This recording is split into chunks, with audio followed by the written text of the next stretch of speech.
नमस्कार, मैं हूं आकांक्षा पांडे। खबरों के महाबुलेटिन न्यूज डिकोड खबरें A to Z में आप सभी का स्वागत है। क्योंकि खबरों की खबर लेना जरूरी होता है। हर खबर के पीछे होती है असल खबर। समाज में फ्रिंज एलिमेंट होते हैं जो शांति व्यवस्था के दुश्मन होते हैं। बात त्र्यंबकेश्वर की हो रही है, जहां एक अनर्थ करने की कोशिश की गई। जी हां, त्र्यंबकेश्वर में अनर्थ, इसी के बारे में आज हम आपको जानकारी देंगे। खबर महाराष्ट्र के नासिक से, जहां त्र्यंबकेश्वर मंदिर में कुछ युवकों ने जबरन घुसकर दरगाह की तरह यहां चादर चढ़ाने की कोशिश की, जिसका वीडियो सोशल मीडिया में वायरल हो रहा है। पुलिस ने पूरे मामले में 5 लोगों को गिरफ्तार किया है। इसके साथ ही महाराष्ट्र सरकार ने मामले की जांच के लिए SIT का गठन कर दिया है। रिपोर्ट देखिए।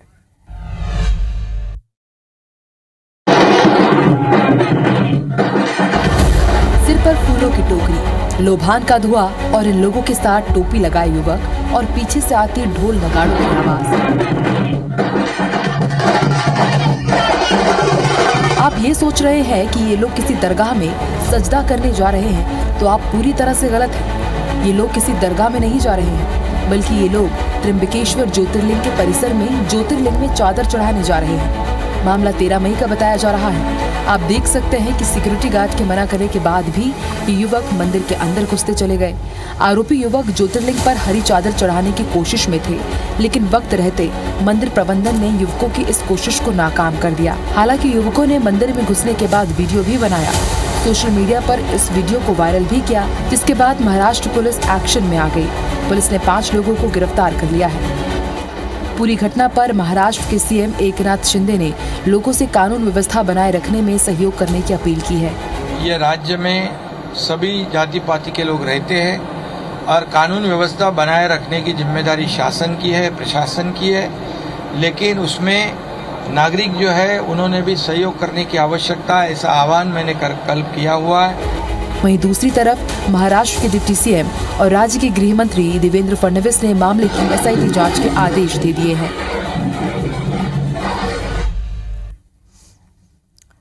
तो खबर आपने देख ली। आप भी सोच रहे होंगे कि आखिर एक महान और पौराणिक ज्योतिर्लिंग पर चादर चढ़ाने की कोशिश क्यों की। चलिए इसे डिकोड करते हैं। कुछ असामाजिक तत्व ज्योतिर्लिंग पर चादर चढ़ाने की कोशिश करते हैं। इस पूरे घटनाक्रम को आप एक कट्टरपंथी मानसिकता का शिकार हो चुके युवकों की करतूत बोल सकते हैं, जिन्हें शायद अंदाजा भी ना हो कि उनकी एक इस हरकत से समाज में कितना तनाव या फिर हिंसा फैल सकती है। इस पूरे प्रकरण की जांच अब SIT कर रही है। तो ये तो तय है कि इन युवकों का जिन्होंने भी ब्रेन वॉश किया है वो बचेंगे नहीं। पहली नजर में इस प्रकरण को देखकर लगता है कि युवकों को लगा होगा कि चादर चढ़ाने से वो एक कट्टरपंथी वर्ग में लोकप्रिय हो जाएंगे, लोग उन्हें हीरो भी समझेंगे। लेकिन वो शायद ये भूल गए कि वो एक अपराध कर रहे हैं, करोड़ों लोगों की आस्था से खिलवाड़ कर रहे हैं। कुल मिलाकर इस हरकत की जितनी निंदा की जाए वो कम है। वहीं मंगलवार का दिन कांग्रेस के लिए मैराथन और मंथन का दिन रहा। सुबह से कर्नाटक में CM पद के चेहरे को लेकर चिंतन चला। दिल्ली में कर्नाटक के CM पद के दोनों दावेदार सिद्धारमैया और DK शिवकुमार दिल्ली में ही मौजूद हैं, जिनसे सोनिया गांधी मुलाकात करने वाली हैं। यहां यह जान लेना बेहद जरूरी है कि कर्नाटक के CM पद के लिए चल रहे मंथन के बीच कांग्रेस के राष्ट्रीय अध्यक्ष खड़गे से राहुल गांधी ने भी उनके बंगले में मुलाकात की है। तो कर्नाटक के CM पद का पेच फंसा हुआ है। आखिर कांग्रेस आलाकमान को कर्नाटक का कप्तान चुनने में दिक्कत क्या हो रही है, आइए से आपको समझाते हैं, डिकोड करते हैं। दरअसल कांग्रेस आलाकमान के सामने दुविधा की स्थिति, और ये दुविधा की स्थिति चुनाव के दौरान सुविधा की स्थिति थी। कैसे, ये आपको समझाते हैं। दरअसल कांग्रेस आलाकमान ने सिद्धारमैया और DK शिवकुमार दोनों का ही कर्नाटक जीतने के लिए इस्तेमाल किया। दोनों को इस भरोसे में रखा गया कि वो CM बन सकते हैं, और यही सबसे बड़ी दिक्कत है। अब कांग्रेस को सिद्धारमैया और DK शिवकुमार में से किसी एक को कॉम्प्रोमाइज करने के लिए मनाना है, यानी बगावत के बीज भी पड़ सकते हैं। और जैसा कि राजस्थान में आप देख रहे हैं, जैसा कि राजस्थान में हो रहा है, कर्नाटक में भी राजस्थान का फॉर्मूला दोहराया जा सकता है कि 2.5 साल के लिए शिवकुमार और सिद्धारमैया के बीच CM का पद बांट दिया जाए। लेकिन ऐसा करना भी कांग्रेस के लिए फायदे का सौदा साबित होगा, ये कहा नहीं जा सकता। कुल मिलाकर कांग्रेस को बगावत भी रोकना है और सरकार भी चलानी है, और इसलिए शायद फैसला लेने में देरी हो रही है। और अब अगली खबर छत्तीसगढ़ के रायगढ़ में होने वाले एक आयोजन की। 1 से 3 जून तक रायगढ़ में राष्ट्रीय रामायण महोत्सव का आयोजन किया जा रहा है, जिसकी जानकारी मंगलवार को सीएम भूपेश बघेल ने दी। रिपोर्ट देखिए।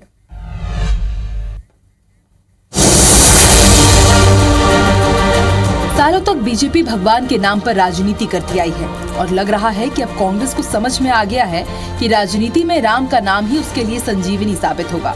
और ऐसा हम क्यों कह रहे हैं, इसे समझने के लिए आपको सीएम भूपेश बघेल का ये ट्वीट जरूर देखना चाहिए। इस ट्वीट में सीएम भूपेश बघेल ने जानकारी दी है कि रायगढ़ के रामलीला मैदान में 1 से लेकर 3 जून तक राष्ट्रीय रामायण महोत्सव होगा, जो कि अरण्य कांड के प्रसंगों पर केंद्रित होगा।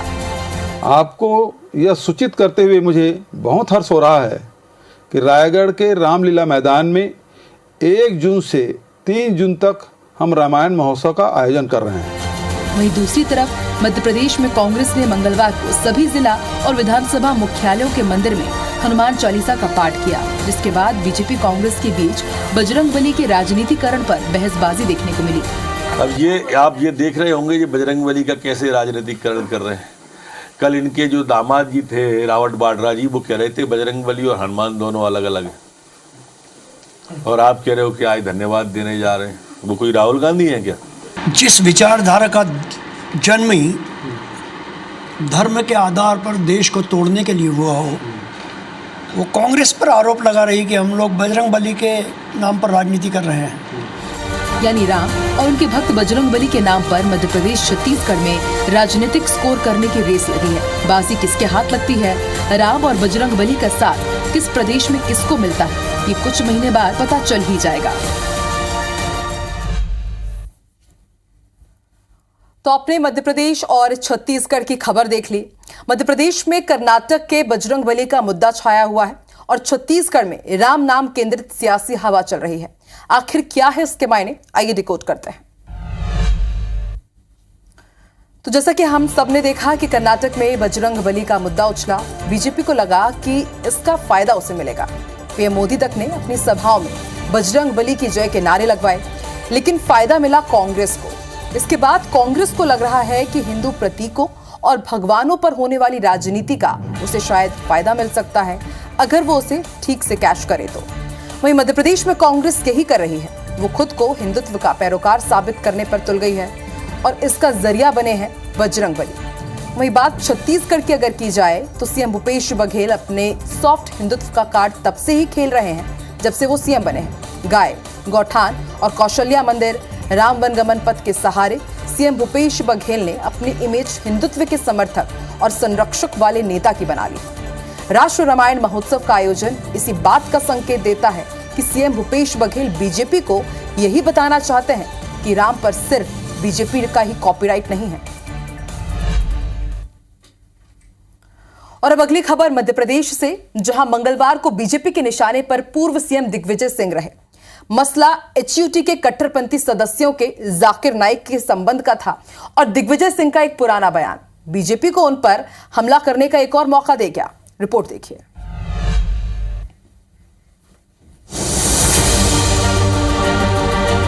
एक तरफ मध्य प्रदेश में कट्टरपंथी संगठन के गिरफ्तार आतंकियों के बारे में रोज रोज नए खुलासे हो रहे हैं। अब तक जो सबसे बड़ा खुलासा हुआ वो ये है कि एचयूटी के गिरफ्तार आतंकियों ने जाकिर नाइक से प्रभावित होकर अपना धन बदला था। मसला एक कट्टरपंथी संगठन से जुड़ा है, लेकिन मंगलवार को बीजेपी के निशाने पर दिग्विजय सिंह रहे। एक बार दिग्विजय ने जाकिर नाइक को शांति दूत कहा था, जो उनकी जी का जंजाल बन गया है। सुनिए बीजेपी ने कैसे दिग्विजय सिंह पर आज हमला किया।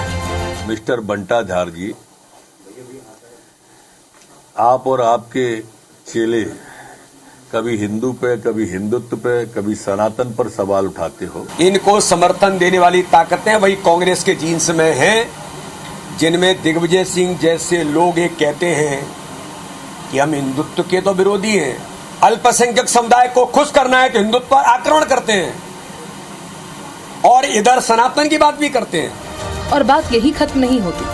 कभी दिग्विजय सिंह के पुराने साथी रहे ज्योतिरादित्य सिंधिया भी पीछे नहीं रहे। सिंधिया ने भी हिंदुत्व के मसले पर दिग्विजय सिंह पर कुछ ऐसे प्रहार किए। दिग्विजय सिंह जी जिस तरीके से उन्होंने एक वक्तव्य नहीं लेकिन कई वक्तव्य दिए, उनका असली चेहरा तो संपूर्ण प्रदेश की जनता और देश की जनता के सामने। कुल जमा बात यह है कि आपका इतिहास, आपके बयान कभी आपका पीछा नहीं छोड़ते और ऐसा ही दिग्विजय सिंह के साथ होता रहता है। तो अब यहां सवाल उठता है कि आखिर बीजेपी दिग्विजय सिंह पर इतनी हमलावर क्यों है। आइए इसे भी डिकोड करते हैं। सरल शब्दों में कहें तो दिग्विजय सिंह बीजेपी के लिए एक बेहद सॉफ्ट टारगेट है। इसकी वजह उनके बयान है। जैसे कि उन्होंने एक समय जाकिर नाइक को शांति दूत कहा था, तो वहीं ओसामा बिन लादेन को ओसामा जी कहा गया था। यानी दिग्विजय सिंह ने इतिहास में बीजेपी को ऐसे कई मौके दे रखे हैं जिसका इस्तेमाल बीजेपी वक्त वक्त पर करती है। दिग्विजय से बयान भी देते हैं जिसका इस्तेमाल बीजेपी उन्हें हिंदू विरोधी साबित करने में करती है। कहने का मतलब ये है कि दिग्विजय सिंह राजनीतिक रूप से कई बार बीजेपी को वॉकओवर दे देते हैं। अब अंतिम बात सवाल ये है कि दिग्विजय ऐसे बयान आखिर क्यों देते हैं जिनका इस्तेमाल बीजेपी उन्हें हिंदू विरोधी साबित करने में कर पाती है। तो इसका जवाब ये है कि दिग्विजय सिंह खुद को सेक्युलर नेता मानते हैं और इस वजह से वो ऐसे बयान देते हैं जो अल्पसंख्यक वर्ग को भा सकते हैं, लेकिन कई बार वो बैकफायर भी कर देते हैं। दीपक जोशी को बीजेपी से तोड़कर चुनाव से पहले अपने कुनबे को मजबूत करने का दावा करने वाली कांग्रेस को बड़ा झटका लगा है। अंबाह से पूर्व विधायक सत्यप्रकाश सखवार ने बीजेपी का दामन थाम लिया। देखिए रिपोर्ट।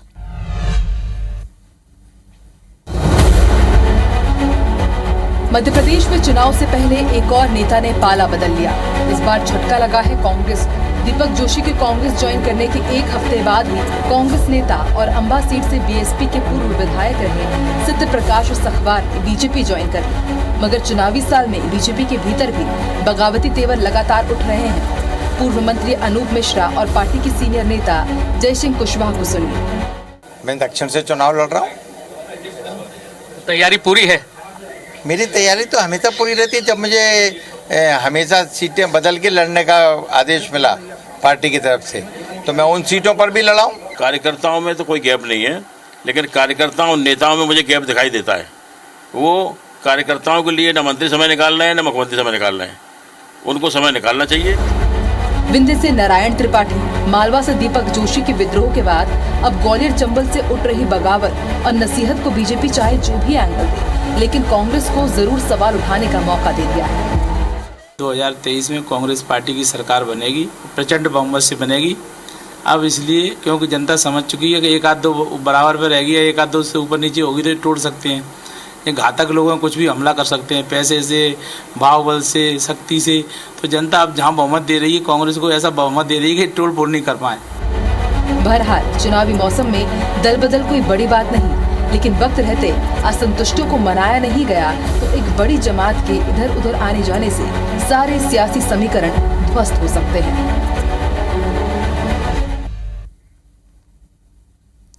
यानी साफ है, मंगलवार का दिन बीजेपी के नाम रहा। कांग्रेस को झटका लगा। इसी बहाने आज हम राजनीतिक महत्वाकांक्षा, अवसरवादिता और सियासी समीकरण को डिकोड करेंगे। देखिए, कांग्रेस हो या फिर बीजेपी या फिर कोई भी सियासी दल, सभी पार्टियों में असंतुष्ट नेता होते हैं जो पार्टी में पावर, पद या फिर सम्मान नहीं मिलने से नाखुश रहते हैं। चुनाव का वक्त मोलभाव करने के लिए सबसे मुफीद होता है। असंतुष्ट नेता इसी का फायदा उठाते हैं। जिस दल को वो पानी पी पी कर कोस रहे होते हैं, पलक झपकते ही वो उसका गुणगान शुरू कर देते हैं। इसी को अवसरवादिता कहते हैं। दल बदल के बाद बाकी के खिलाफ उसी की पूर्व पार्टी बोलती है और कहती है कि किसी के जाने से कोई नुकसान नहीं होगा। कुल मिलाकर पार्टियां अलग अलग हैं, लेकिन नीतियां एक ही है, और वो ये है कि अगर विरोधी पार्टी का बागी आ रहा है तो उसे वेलकम कीजिए। बहरहाल देखना होगा कि मध्य प्रदेश में चुनाव के पहले और कितने नेता पाला बदल लेते हैं। और अब अगली खबर छत्तीसगढ़ से, जहां कांग्रेस की आज एक हाई लेवल मीटिंग हुई। अहम बात यह रही कि छत्तीसगढ़ कांग्रेस प्रभारी कुमारी सैलजा मंगलवार को अचानक रायपुर पहुंची। रायपुर पहुंचकर कुमारी सैलजा ने मुख्यमंत्री भूपेश बघेल और मंत्रियों के साथ एक अहम बैठक की। वहीं दूसरी तरफ बीजेपी कार्य समिति की भी बैठक हुई। रिपोर्ट देखिए।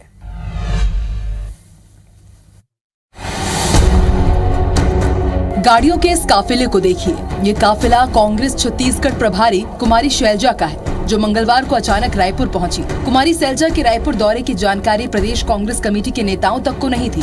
रायपुर पहुंचने के बाद कुमारी सैलजा ने सीएम हाउस में मुख्यमंत्री और मंत्रियों के साथ मीटिंग की। 21 तारीख को माननीय मुख्यमंत्री भूपेश बघेल साहब के एरिया में भरोसे का सम्मेलन, सरकारी सम्मेलन होगा और 26 तारीख से संभागीय सम्मेलन बस्तर से हम लोग शुरुआत कर रहे हैं। तो आने वाले 2023 के लिए संगठन स्तर पर उसके लिए और उसके बाद संभव है कि हमारी जो प्रभारी हैं, हमारे मुख्यमंत्री हैं, पीसीसी प्रेसिडेंट हैं, ये हर जिले में भी जाएं। चाहेंगे हर विधानसभा में, लेकिन समय को देखते हुए हर जिले में तो ये जाएंगे संभाग के बाद। आपको बता दें, कुमारी सैलजा 6 दिन पहले ही रायपुर में एक बड़ी बैठक कर लौटी थी।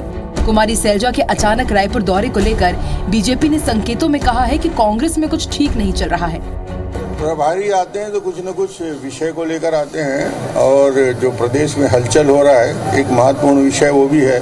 अब मुझे इसकी जानकारी नहीं है, पर ये सही है कि छत्तीसगढ़ कांग्रेस में खलबली मची हुई है। ये तो हुई कांग्रेस की बैठक की बात। मंगलवार को रायपुर में बीजेपी कार्य समिति की भी बैठक हुई, जिसकी अध्यक्षता बीजेपी के छत्तीसगढ़ प्रभारी ओम माथुर ने की। बैठक में बीजेपी ने सर्वसम्मति से प्रस्ताव पारित कर सीएम भूपेश बघेल से इस्तीफा मांगा। कह सकते हैं मंगलवार का दिन मीटिंग्स के नाम रहा। तो खबर आपने देखी, समझी भी। छत्तीसगढ़ में आखिर कांग्रेस बीजेपी की जो बैठक हुई है, इसके क्या संकेत हैं, आइए अब इसे डिकोड करते हैं। पहली बात आप ये समझ लीजिए कि किसी भी राज्य के प्रभारी का काम चुनाव में पार्टी की जीत करवाना होता है। छत्तीसगढ़ में बीजेपी और कांग्रेस के राज्य प्रभारी सक्रिय हो चुके हैं। कर्नाटक चुनाव के नतीजों के बाद बीजेपी ज्यादा गंभीर नजर आ रही है, तो कांग्रेस भी सतर्क है। दोनों ही दलों को बखूबी पता है कि एक भी राजनीतिक चूक अगर होती है तो उन्हें भारी नुकसान हो सकता है। इसलिए दोनों ही दलों में मंथन का दौर जारी है। दोनों ही पार्टियां चुनावी रणनीति बना रही हैं, मुद्दों को समझ रही हैं, जनता की नब्ज को भी जानना जरूरी है। भले ही दोनों ही दल यानी कि कांग्रेस और बीजेपी एक दूसरे पर बैठकों को लेकर सवाल उठा रहे हों, लेकिन हकीकत यही है कि दोनों ही दल एक ही काम कर रहे हैं। खबर भोपाल से, जहां मंगलवार को सीएम शिवराज सिंह चौहान ने अपने कैबिनेट के साथ फिल्म द केरला स्टोरी देखी। आपको बता दें, film the Kerala story Madhya Pradesh में टैक्स फ्री है। रिपोर्ट देखिए। फिल्म द केरला स्टोरी के निर्माता निर्देशकों ने भी कल्पना नहीं की होगी कि फिल्म इतनी हिट हो जाएगी। फिल्म के कलाकारों ने सपने में भी नहीं सोचा होगा कि ये फिल्म राष्ट्रीय बहस का कारण बन जाएगी। और ऐसा हम इसलिए कह रहे हैं क्योंकि मंगलवार को सीएम शिवराज सिंह चौहान शाम 7:30 बजे द केरला स्टोरी फिल्म देखने गए और उनके साथ उनके कैबिनेट के साथ ही भी सीएम शिवराज सिंह चौहान ने ड्राइव इन सिनेमा में द केरला स्टोरी देखी। आज ये उद्देश्यपूर्ण फिल्म देखने में भी अपनी टीम के साथ आया हूं और मैंने पहले भी कहा था कि ये फिल्म सबको देखना चाहिए, पालकों को भी और बच्चों को भी, परिवार को भी। आपको बता दें, एमपी सरकार ने फिल्म द केरला स्टोरी को टैक्स फ्री कर दिया है। एमपी के साथ ही उत्तर प्रदेश में फिल्म टैक्स फ्री है। फिल्म को विरोधी प्रोपेगेंडा फिल्म बता रहे हैं, तो वहीं एक वर्ग फिल्म को सत्य घटना से प्रेरित बता रहा है। ये भी जान लीजिए कि फिल्म बैन के खिलाफ याचिका पर सुप्रीम कोर्ट में सुनवाई जारी है। और अगली खबर पड़ोसी मुल्क पाकिस्तान से, जहां इस्लामाबाद हाईकोर्ट के बाहर मंगलवार को बड़ा ही नाटकीय माहौल देखने को मिला और अब इसका एक वीडियो वायरल हो रहा है। इस वीडियो में पूर्व प्रधानमंत्री इमरान खान के करीबी फवाद चौधरी पुलिस से बचने के लिए भागते हुए नजर आ रहे हैं। रिपोर्ट देखिए।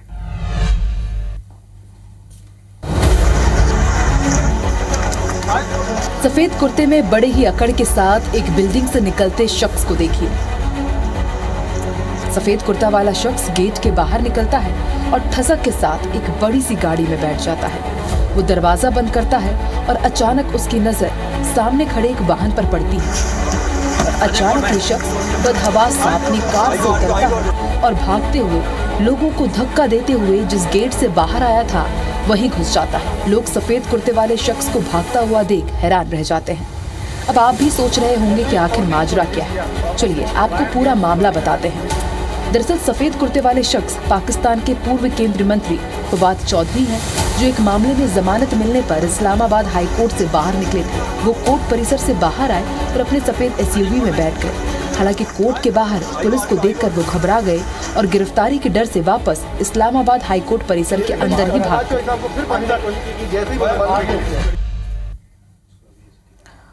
तो न्यूज डिकोड खबरों का महाबुलेटिन तो है ही, साथ ही करंट अफेयर्स से भरा एक ऐसा शो भी है जो आपको रखता है दूसरों से आगे। तो आज के लिए बस इतना ही, मुझे दीजिए इजाजत। नमस्कार, शुभ रात्रि।